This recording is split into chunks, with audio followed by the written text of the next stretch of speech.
तर झालं असं, आईंना मी सांगितलं होतं, येताना जर आठवडी बाजार असेल तर ओले बांगडे घेऊन या.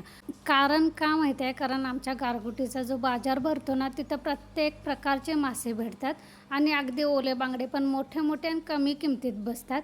मी इथं जिथं राहते ना, तिथल्या आजूबाजूच्या बाजारात मी जाऊन आले, पण छोटे बांगडे असतात किंवा एखाद्या बाजारात नसतंच आणि एक बाजार आहे मोठा, पण तिकडं काही माझं जाणं होत नाही. त्यामुळे ओले बांगडे कधी मला भेटतच नाही आणि फक्त ते आमच्या गारगोटीच्याच बाजारात भेटतात. म्हणून मी आमचं गाव तिकडं आहे, तर आईनं येताना सांगितलं होतं.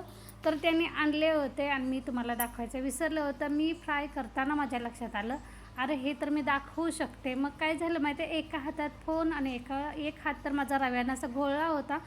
तसंच मी थोडंसं तव्यावर ठेवताना शेवटचा बांगडा दाखवला. पटकन तुम्हाला दाखवायला यासाठी बरणी वगैरे त्यावर मी ते फोन ठेवायच्या तयारीत होते, पण कसं गडबडीच्या वेळी एकदा तर फोन माझ्या हातातनं पडला पण.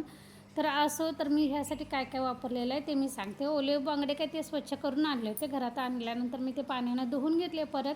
त्यात आलं लसणाची पेस्ट, घरगुती लाल तिखट, त्यानंतर मीठ, हळद आणि त्यामध्ये मी लिंबू रस पिळला होता आणि 1 तासभर हे ठेवलं होतं मुरत.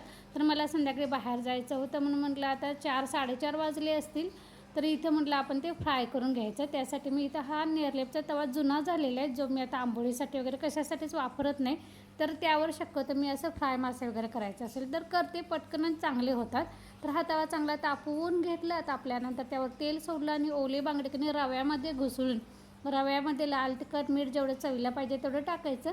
रव्यामध्ये घुसळून ते तव्यावर ठेवलं एकसारखं. त्यानंतर वरून तेल टाकलेलं आहे. गॅस मोठा करायचा, दोन्ही बाजूनं परतून घ्यायचं, म्हणजे रवा त्या माशाला चिकटून राहतो, तव्याला असं खाली चिकटत नाही. छानपैकी असे कुरकुरीत ओले बांगडे करून घेतले. तर म्हटलं आता जेवणाला सुरुवात केलीच आहे, तर बाकीचं पण पटापटा आवरून घ्यायचं.